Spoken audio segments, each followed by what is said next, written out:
Zhang Henshui's Cause of Crying and Laughing Chapter 13. Selling wine to welcome guests and willing to die for a close friend, peeking over the wall to pity the beauty in the sky. But it was said that General Liu said some forced words to Shen Sangshuan. Feng Shi knew that there was no hope of escaping from the prison, so she felt anxious, her head felt dizzy, and she fell down on the sofa chair. Shen Sangshuan watched helplessly, but did not dare to step forward to help. General Liu stroked her forehead with his hand, and said, "It doesn't matter, I have an experienced doctor. Just call him and ask him to come and take a look." Some guests in the hall immediately gathered around her. Shen Sangshuan did not dare to hang out with wealthy people, so he still retreated to the guard room outside to listen to the news. In less than 10 minutes, a Western doctor came and rushed to the room. After a while, the doctor came out and said, "After taking an injection and drinking a lot of wine, the person has recovered. As long as he rests for one night, he will be like a good person tomorrow."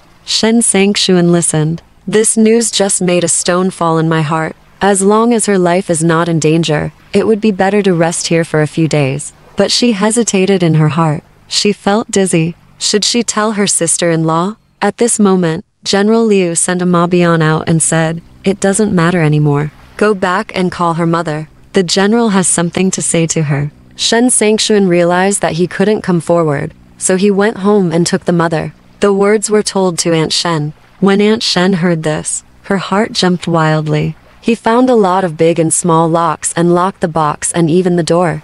After getting out of the gate, he hired a rickshaw and headed towards General Liu's house. It was already late at night, and all the guests at General Liu's house had dispersed. Ma Bian led Aunt Shen into the upper room, and then an old woman led Aunt Shen upstairs. In front of this building is a corridor with a double-cross glass window and a purple curtain hanging down. Looking at the bright lights through the window, with bright colors, you feel that this is not a place to relax. Passing through the main room through the main entrance, there is a double-hanging green curtain next to it. The old lady led him in again, and saw that the interior was magnificent and magnificently furnished. There is a copper bed on top, with the upper half of the railing removed. There is a hanging bells-style tent hanging from the ceiling, covering the bed. Looking from a distance, the electric light reflected the tent, and Feng Shi was lying on her side inside. Two women in white were sitting in front of the bed, watching over her. Aunt Shen had seen this before, and this was someone from the hospital. Aunt Shen was about to move forward to lift the tent, but the female nurse waved her hand and said, "She is asleep, don't disturb her. It would be dangerous to wake her up." Seeing that the female nurse's attitude was so solemn, she had no choice but to step forward and ask the old woman, "Is this your general's house?" The old woman said, "No. It turned out to be our wife's house. Later, my wife returned to Tianjin, and she was in Tianjin. He passed away, but this house is still there. Old lady, look at how nice this house is. It would be a blessing if your girl followed our general." Aunt Shen asked, "Where has General Liu gone?" "I have important business, so I went to a meeting. It's probably late tonight and I can't go home. He usually holds meetings until dawn." After hearing this, Aunt Shen felt a little relieved. But sitting in this room, the female nurse was not allowed to disturb Feng Shi at first, and then when Feng Shi woke up, the female nurse was not allowed to say anything. After staying together until midnight, the two female nurses went out to sleep. The old woman brought two chairs and sat on one with Aunt Shen. She said softly to Aunt Shen, "Our general has given orders, and only asked you to come. Stay with your girl, but don't let her talk too much. If you have something on your mind, tell it to our general face to face when he comes back." Aunt Shen didn't know what was going on when she got here, so she was naturally afraid. If you talk more, you won't talk much. Summer nights are short and daybreak is approaching. Feng Shi has had enough sleep and is very awake, so she gets out of bed and shakes Aunt Shen. When she woke up, Feng Shi pointed her hand at the old woman, shook it again, and then said softly, "I have no choice but to pretend to be sick. I can't go out. You can ask Uncle Guan later to see if he can. Is there any way to save me?" As he said this, the old woman turned over on the couch, and Feng Shi slipped into bed. Aunt Shen has something on her mind. Where can she sleep? Around 6 or 7 o'clock, I heard footsteps outside the window, and someone shouted, "The general is here." The old woman turned over and sat up, shook Aunt Shen repeatedly, and said, "Get up, get up."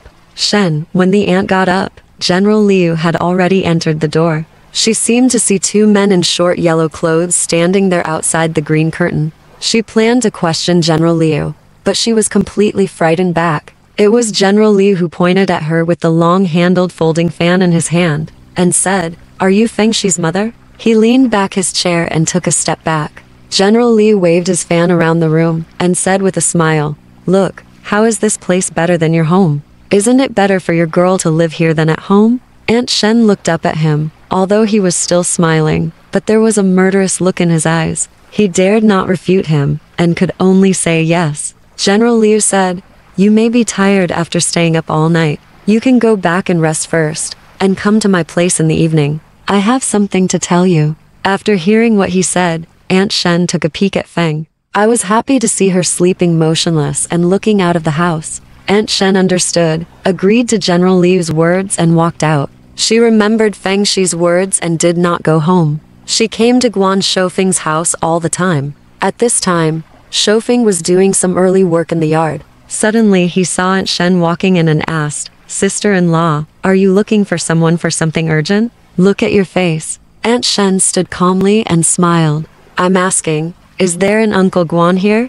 Guan Shoufeng asked, "What's your sister-in-law's surname?" Aunt Shen said. Shoufeng lifted the curtain of his hall door, waved to her several times, and said, "Come on, please come inside and talk." Aunt Shen saw that he was probably Guan Shoufeng. She followed him into the room and asked, "Are you Uncle Guan?" When Shugu heard about it, she walked out of the room, smiling.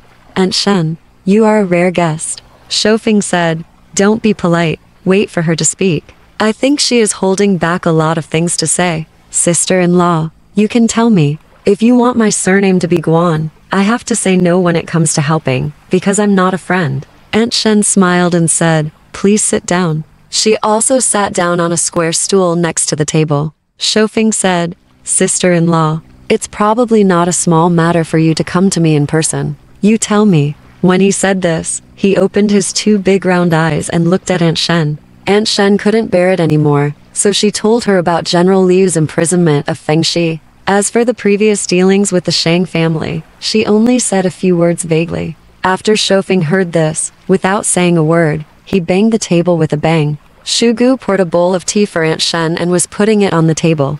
The table shook, and the cup fell with a clang, splashing saliva all over Aunt Shen's sleeve. Shugu hurriedly found a handkerchief to wipe it with her, just to apologize. Shoufeng ignored it and jumped on his feet.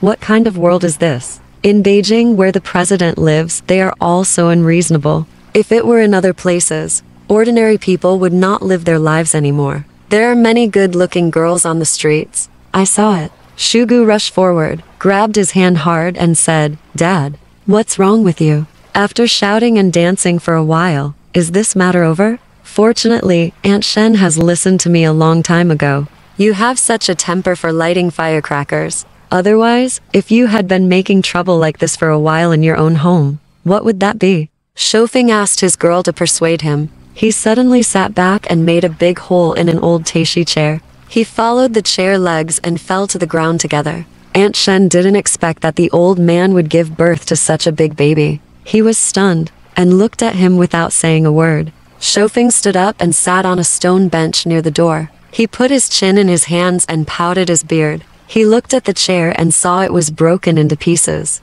10 pieces of wood. He let out another burst of laughter, and then he stood and cupped his hands, and said to Aunt Shen, "Sister-in-law, don't be ridiculous. I'm just as fiery as igniting gunpowder. How can I endure my anger? It can't be changed. But as soon as the matter is over, it will be forgotten. You see, I am angry with this chair. Now, when I look back, our girl will be heartbroken." When I said that, I didn't wait for Mrs. Shen to answer the question. He raised his head and thought for a moment, then clapped his hands and said, "Yes, that's how it is done. This is called attacking first to gain advantage, and attacking later to suffer disaster. Sister-in-law, do you agree or not?" Shugu said, "You will say too much about me later.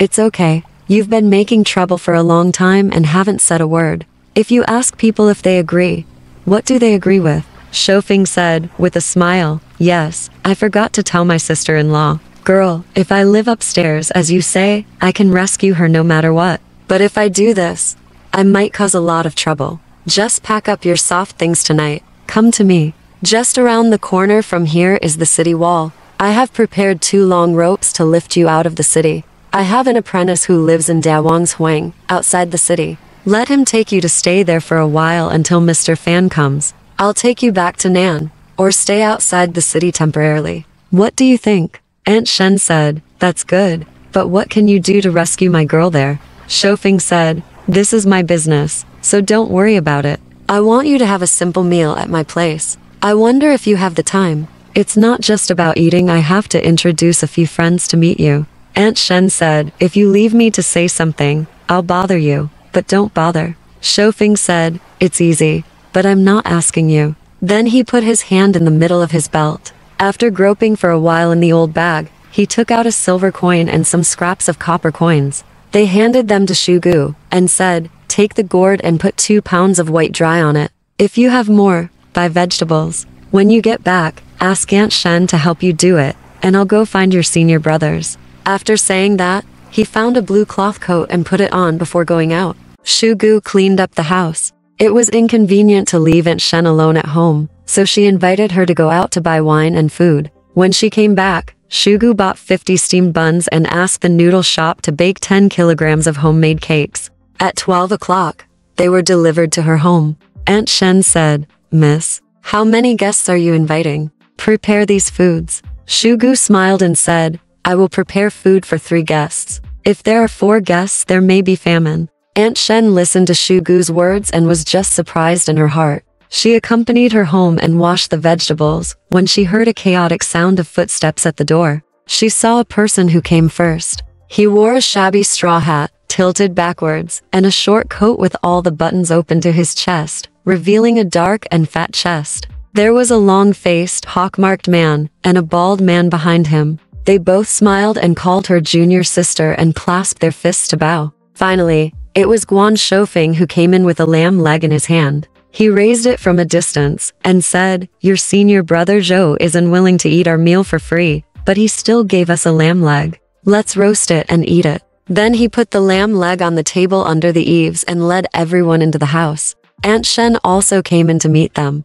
Shofeng introduced them. The one who came in first was called Quick Knife Zhou, a lamb butcher. The pockmarked man was called Zhang Laohai, who blew candy figurines. The bald man was called Wanger Tuzi, who drove a cart. Shofeng said, Sister-in-law, I have told them all about your affairs. They are all my good disciples. As long as they agree to help, they will not say no, even at the cost of their heads. My disciple lives in Dawang's Huang and his family is still farming. For my sake, he will not refuse to eat steamed buns for a year or half at his house. As he said this, he pointed at Wanger Tuzi. Wanger Tuzi also smiled and said, listen, my master is old and virtuous, and he will never wrong you. I have a wife, a mother, and a younger sister. I won't be home for a whole month. If the older sister lives with us, I can't be more relieved. Zhang Laohai said, Wang urged, why do you say such things in front of the aunt? Wang Erbald said, don't say that. These days, you can't know a person's heart by knowing his face. A 17 or 18-year-old girl plans to take refuge in someone else's house. Can't I ask around?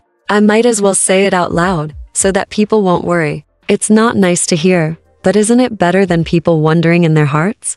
Everyone laughed at this. After a while, Shugu prepared the dishes and put them on the table. There were 2 large bowls of braised beef, a large plate of shredded pork stir-fried mixed, and a large clay pot of old chicken stewed with tofu. Shugu smiled and said, Brother Zhou, it's too late to cook the lamb leg you sent now. I'll stew it in the afternoon and make noodles for you. Quick Knife, Zhou said, what's the matter? Is there another meal in the evening? In this case, even the junior sister has given a big reward. Brother Wanger, Brother Zhang, we have to work hard. Wanger Bald stretched his head and patted the back of his neck with his hand and said, in this big city of Beijing, except for our master, who knows us, for the master, I am willing to give up this bald head. Everyone laughed again. While talking, Shugu took out 4 rough bowls, carried a gourd, and poured 4 large bowls of wine, and said with a smile, this is for you 4 masters and apprentices. My aunt and I don't drink. Wanger Bald said, what a delicious beef. As he said, he took a steamed bun and dipped it in the beef sauce. He took 2 bites and ate one first. He raised his leg, crossed the bench, and sat down first. Yin looked at Aunt Shen and said, "Aunt, you sit up. Don't laugh at us, brothers. We are all rough and don't know etiquette." So everyone sat down, leaving only the upper seat empty. Aunt Shen saw that they were all very happy, so she didn't refuse and sat down. Shoufeng saw everyone sitting down, so he took the bowl and drank 2 sips of wine first, then said, "It's not that I can't do big things today, and I want to make you suffer. I have read a few sentences in books, and know that there is such a saying in ancient times, a scholar will die for his confidant.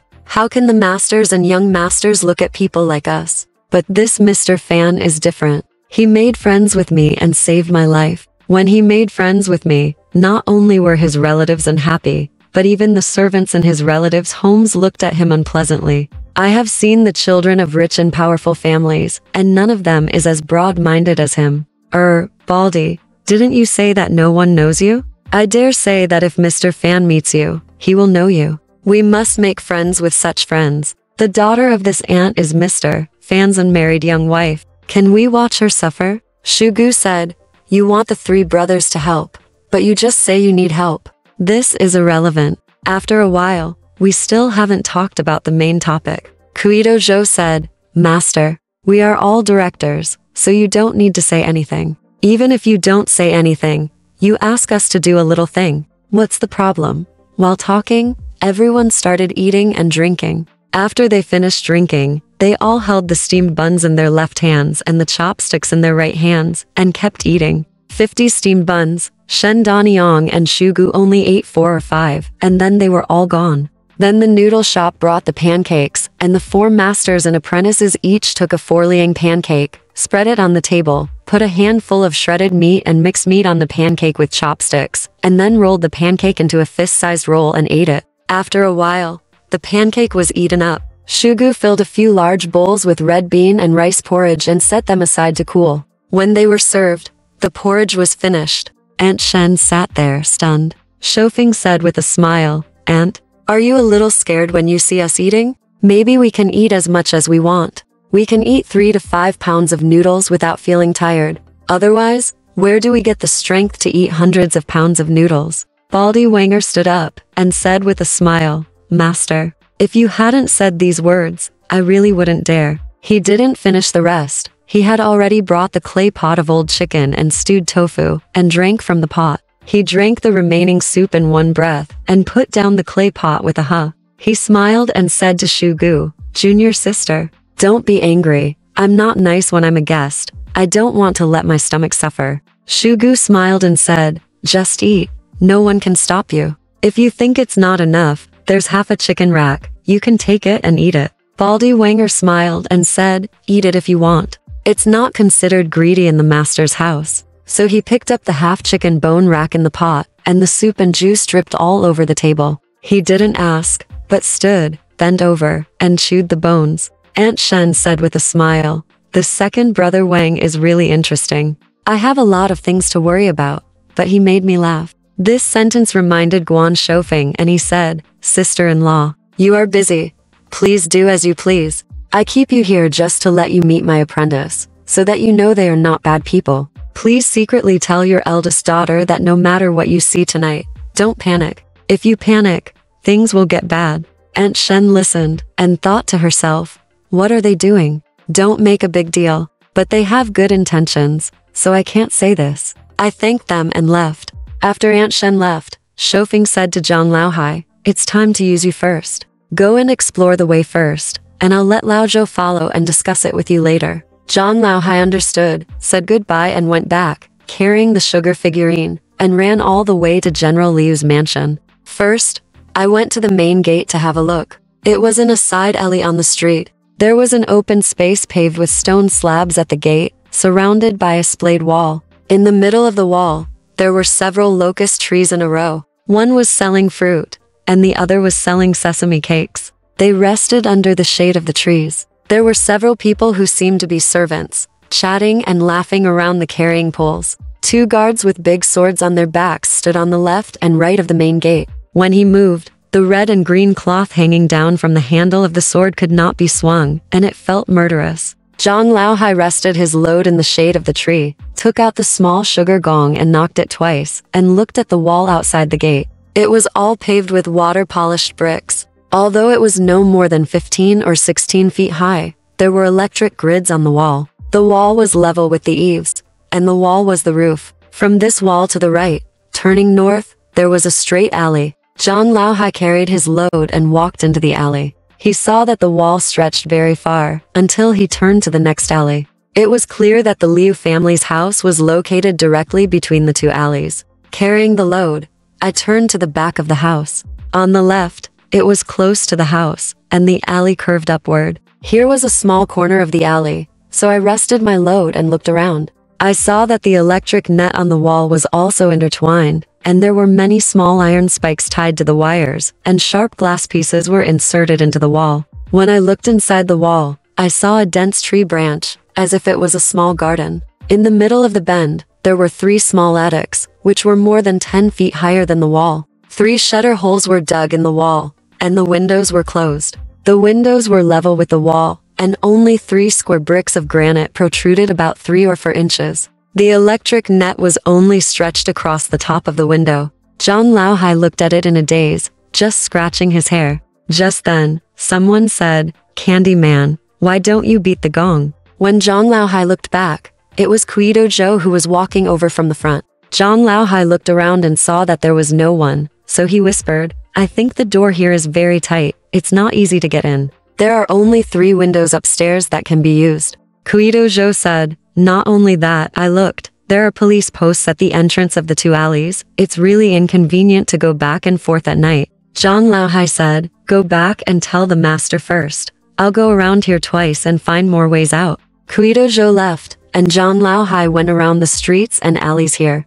He waited until the sun was about to set, then picked up the load and went straight back to Guan's house. Shoufeng lived with neighbors in the courtyard, but he didn't make it public. At dinner, he just said that he had invited 3 apprentices to eat lamb legs and noodles, and the matter was settled. The neighbors were all small businesses, and they had a good relationship with Guan's father and daughter, so they wouldn't suspect that they were going to do anything shocking. After dinner, Shoufeng said he was going to the front gate to listen to the night show, and the master and apprentice went out one after another. Wang Tuzi borrowed 2 rickshaws and parked them at the entrance of the alley. Everyone came out. Wang Tuzi and Zhang Laohai each pulled a rickshaw and walked to the small tea house with a storytelling table. One of them guarded the rickshaw while the 3 of them went to listen to the story. It was after 12 o'clock when the storytelling ended. Shoufeng and Guido Zhou each took a rickshaw and deliberately walked around the streets and alleys slowly. It was about 2 o'clock when the rickshaws pulled to the back wall of Liu's house and stopped.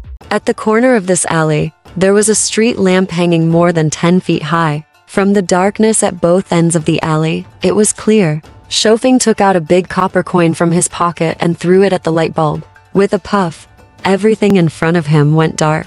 Shoufeng looked up at the wall of the attic and said with a smile, "This is not difficult. Just try the method we discussed." Then Wang Erbald stood facing the wall and squatted down. Guido Zhou stood on his shoulders. He slowly stood up, put his hands behind his back, and stretched out his palms. Zhang Laohai stepped on his hands and walked up to his shoulders. Then he stepped on Guido Zhou's hands and walked up to his shoulders again, and then stacked up into 3 layers. Finally, Shoufeng stepped on Zhang Laohai's shoulders, stretched his hands upward, and gently jumped up, grabbing the granite on the window. He did a parrot flip, grabbed the horizontal seam of the blinds with one hand, and squatted at the window. The 3 people under the wall saw him standing still, and the 2 above jumped down. Shoufeng pinched the blinds on the window with his hands, and with just a rub, a piece of it turned into powder. After breaking several pieces in succession, he broke off a large piece of blinds. He grabbed the window gap with his left hand, reached in with his right hand, opened the iron hook and the upper and lower bolts, and opened a window. With a flash of his body, both windows opened, giving him more space to stand on. Inside the shutters was a glass window, which was also closed. So he took out a glass cutting needle that he had prepared, first cut a small hole in the glass, pinched it with his hand, and then cut it off as a whole. After removing the pieces of glass, he could lean in. Shoufeng crawled in backwards and looked around. It was an empty building. So he opened the window, untied a hemp rope tied around his waist under his clothes, threw it down the wall. and Kuai Daozhou took the rope and climbed up. The two of them still closed the shutters facing outward and went downstairs to find a way. This was indeed a garden, but there were deep weeds everywhere, and it seemed that no one had taken care of it for a long time. They found a path in the weeds, went through the path, passed through a rockery, and then there was a low wall. He jumped lightly from the rockery stone and stood on the low wall. Xu Feng stood still and squatted down quickly. It turned out that there was a row of lean-to houses opposite the wall, and the electric light was bright. Through the window, the sound of knives and spoons, and the sound of bowls and dishes, could be heard. At the same time, a smell of oil blew in with the wind. Observing all these, it was clear that this was the kitchen. Quick Knife, Zhou was squatting beside him at this time, pulling Shoufeng's clothes, and said softly, "At this time, people are still cooking in the kitchen. How do we start?" Shoufeng said, "You don't have to say anything, just follow me." After squatting for a while, he heard the sound of a door being pushed open, and then someone asked, "Grandpa Li, is it time to make porridge?" Another person said, "Porridge is not allowed. You should prepare some noodles. Miss Shen still has to negotiate with the general." Another person said, "What miss? She is just a little girl singing drum books." Shoufeng was stunned when he heard this. Why do we have to eat noodles to negotiate? Is there any room for redemption? Shoufeng crossed the roof and walked forward along the back of the ridge of a row of side houses. I saw a Western-style building rising up in front of me. Behind the building was a high wall that reached the eaves. There were 10 windows above and below, and some of them were shining brightly. From a distance, the light on the glass windows was green, red, and white. Only from the windows, I could tell that the glass window was a room, and the 2 windows were a common room. Where there was light, of course, there were people. From a distance, the red light was emitted from the building above. In the space outside the building where the light was emitted, there was a cluster of dark shadows that blocked the light. Where there was light, I could see that it was a leaf across the sky. There was a very thick horizontal trunk inside the leaf, which was extended from the next yard. When I looked back at the next yard, there was an old locust tree that was taller than the clouds. Shoufeng was overjoyed. This was a perfect ladder. So he stroked the tile groove with his hand and moved like a snake. When he reached the eaves and looked forward, the yard was pitch black, and there was no light on. So he slid down, his hands landed first, and he pulled up a big tripod without making any sound. Then he dropped his feet and stood up. Kuai Daozhou was still squatting on the eaves, because here, the horizontal branches and leaves blocked the light from the window. He looked at the big locust tree on Shoufeng Mountain. When he reached the middle of the tree, he could see the end of the horizontal trunk. So he hung upside down and stretched out his hands and feet horizontally. When he reached the tip, he saw that this place was still 2 or 3 feet away from the glass window. Inside the glass, there were 2 very thin red gauze hanging. From the outside, he could only see some vague furnishings in the room. It seemed that there was a big mirror hanging in the middle of the wall, reflecting the electric light. This was somewhat similar to the room where Aunt Shen said Feng Shi was imprisoned, but he couldn't tell whether there were other people in the room. So he listened quietly to the noise in the room and looked at where the electric light wire in the room went. Only in this silent time, in the quiet and cool air, there was a strong smell of opium. I sniffed the place where the smell came from, but it was downstairs. Shoufeng heard Aunt Shen say that General Liu would smoke opium in the upper room. It was certainly not done by others to be able to smoke such a smell late at night. He looked down at the terrain and found that it was about 2 meters high. So he coiled to the top of the tree and let the horizontal trunk sink down, then let go, and gently fell to the ground. Turning right along the wall, there was a corridor attached to the wall. As soon as I got here, I heard footsteps behind me. I couldn't be careless. I quickly jumped to the top of the corridor and lay flat on it. Sure enough, 2 people came over talking. They passed by under the corridor with a smell of oil and sauce. They were probably delivering dinner. When the people passed by, Shoufeng raised his head and saw a vent on the wall with light coming out. Standing on the top of the corridor, he was just looking around. This room was decorated with ancient coin-style lattices, and the small glass fan inside was placed aside. From the outside, only half of the bed could be seen. As expected, a person was lying there smoking. The dinner that was just delivered was not placed in this room. After a while, a maid in her 30s came in. The man on the bed turned over and climbed up. He took the pipe in his right hand and stuck it on his thigh. With his left hand, he raised the tip of his beard and asked with a smile, "Has she eaten?" The maid said, "She is eating. Isn't the general going to eat?" The man smiled and said, "Let her eat her fill. If I go, she will be embarrassed to eat because of her face. After she finishes eating, you come and give me a message, and I will go." The maid agreed to go. Xu Feng was very puzzled when he heard it. When he turned around, Kuai Daozhou was looking around in the corridor. He quickly jumped down, pulled him to a quiet place, and asked, "Why did you come here too?" Kuai Daozhou said, "I was just climbing outside the red screen window and looking. She was locked in that room, but the girl was eating noodles there leisurely. Isn't that strange?" Shofeng complained, "How could you be so careless? You leaned over the window to look, and let people in the room see you. It's no joke." Kuai Daozhou said, "Master, what's wrong with you? Window screens are used to allow people in the dark to see the light. There are lights in the room at night, and we are outside the window, just looking inside." Shofeng said, "Oh," and said, "I was stunned for a moment. I think there is a ventilation hole in this room, and there must be one over there as well. Let's go over there and take a look." According to what Liu said, "We don't know when he will go to bed. Let's not act rashly." The two of them crouched over two roofs, and then went to the courtyard on the other side of the locust tree, and walked along the wall next to the building. There was no low wall between this wall and the building, only a small alley. There was no air hole on this wall, but there was a small window. Shofeng estimated that the window was about one person's height from the eaves. He nodded, climbed up the big locust tree again, crossed from the locust tree to the roof, then walked to the left side, hooked his feet on the eaves, and did a golden hook upside down style, hanging upside down, just not to high or to low, just as his head stretched through the window. She turned her hands over, supported one side with one hand, pushed open the blinds, and could see the room clearly. Facing the window was a red sofa chair, and a very pretty girl was sitting on it with her hands hugging her right knee. It was Feng Shi without a doubt. Looking at her face, she didn't seem to be scared. She looked straight at the window without moving her eyes, as if she was thinking about something.